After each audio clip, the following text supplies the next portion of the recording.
بسم اللہ الرحمن الرحیم۔ اطلاعات گردش کر رہی ہیں کہ بھارت اپنی ایک اسٹرائک کور جو ہے وہ نکال کر کشمیر سے اور نارتھ سے وہ لے گئے چین کے خلاف۔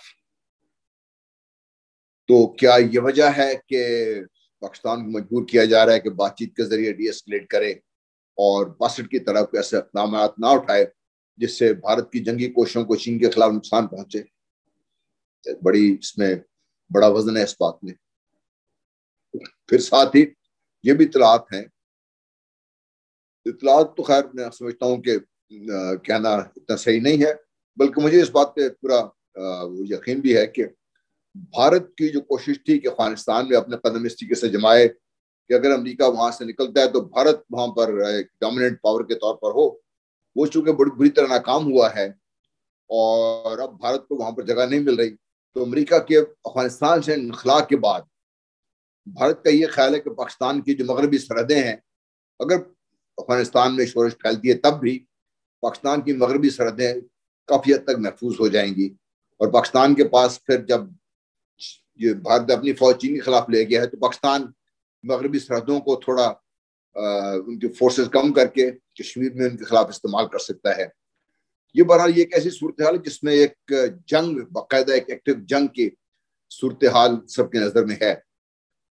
اور بھارت کی پریشانی اس لحاظ سے جائز ہے کہ چونکہ وہ کافی عرصے سے افغانستان کی سرزمین پاکستان کے خلاف استعمال کرتا رہا ہے، اور یہ اس کی بڑی اس مہینے میں کامیابی کہی ہے کہ وہاں سے جو پاکستان کے خلاف دہشت گردی تھی وہ جاری رکھے ہوئے تھا۔ اور بھی حال ہی میں دیکھیے ہمارے جو کوئٹہ میں ایک بہت بڑا دھماکہ ہوا ہے جس میں مجھے کوئی شک نہیں ہے کہ ہمارے جو چینی وزیر ہیں، ہمارے دھائی قریبی دوست ملک کے وزیر جو سفیر وہاں موجود تھے، ان کا ڈرائیو تھا، وہ نشانہ تھا تاکہ جو سی پیک کے خلاف جو بھارت کی کوششیں ہیں اور بھارت کے جو مربی ہیں امریکہ کی کوششیں ہیں وہ کامیابی کی طرف آگے چلیں۔ خدا نخواستہ اگر نقصان ہو جاتا اندازہ کیجیے کہ پاکستان کس کہاں پہ کھڑا ہوتا ہے۔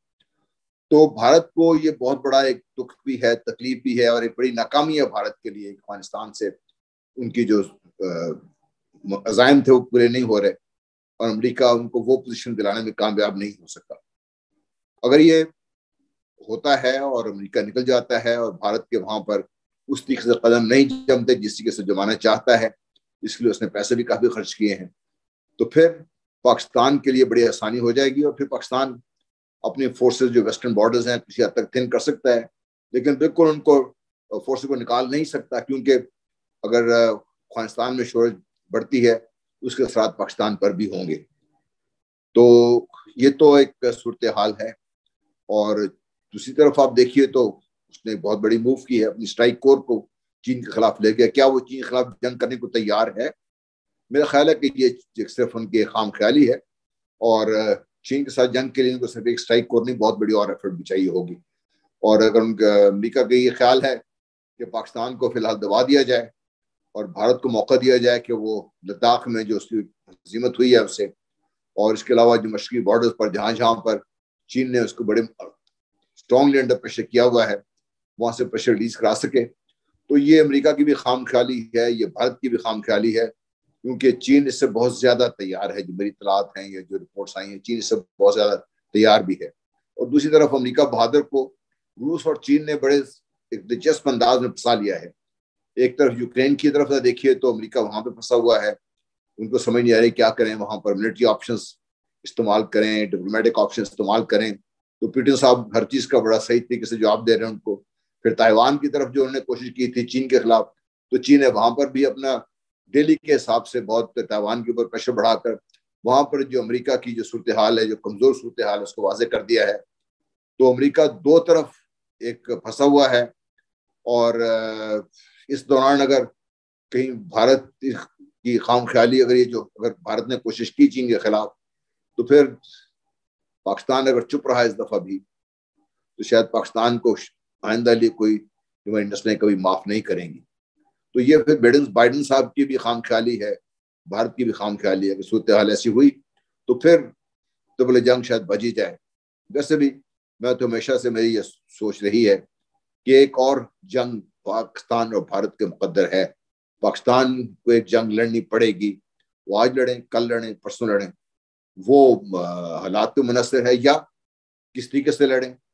پاکستان اپنی مرضی کے مطابق اور اپنے طریقے سے جنگ لڑے, اور جنگ لڑنے کا صرف وہ روایتی طریقہ اب نہیں رہا, بہت سارے اور طریقے ہیں جن سے یہ جنگ نہ صرف لڑی جا سکتی ہے بلکہ اس کو ایک کامیابی کی طرف لے جایا بھی جا سکتا ہے. اور پاکستان اس گیم میں بہت ماہر بھی رہا ہے. اب اگر پاکستان نے اپنے ہاتھ پیچھے کھینچ لیے ہیں تو وہ اس کا مطلب یہ نہیں کہ پاکستان اس گیم کو سمجھتا نہیں یا کر نہیں سکتا, تو پھر تو حالات کسی بھی طرف جا سکتے ہیں. بہرحال دعا کیجئے کہ امن کی صورتحال رہے. بھارت کا جو پاگل پن ہے, جو میگلومینیا ہے, جو بھارت کے سر پہ سوار ہے, جو برہمن زائنزم جو چین سے نہیں بیٹھنے دے رہا ان کو, وہ بھارت کو توڑ کے چھوڑے گا. اور مودی صاحب شاید اس سلسلے میں بہت کامیابی سے آگے بڑھ رہے ہیں, اور بھارت کے جو شکست و ریخت کا جو سلسلہ ہے وہ شاید تیز ہو جائے آنے والے دنوں میں. چین سے جنگ تو دور کی بات ہے. پاکستان کو بہرحال تیار رہنا چاہیے ہر قسم کے حالات سے فائدہ اٹھانے کے لیے. اور پاکستان کے لیے بہت بڑی ایک امپورٹنٹ چیز جو سمجھنے کی ہے کہ ہماری کوششوں سے, خواہشوں سے پہلے بھی ہم یہ ڈسے جا چکے ہیں. امریکہ کی یقین دہانیوں نے پہلے بھی پاکستان کو بہت نقصان پہنچایا ہے. ہمیں بہت سوچنا چاہیے اس سلسلے میں. آج کے لیے اتنا ہی. انشاءاللہ جیسے حالات ڈیولپ ہوں گے پھر دوبارہ آپ سے ملاقات ہوگی. بہت شکریہ. اللہ حافظ.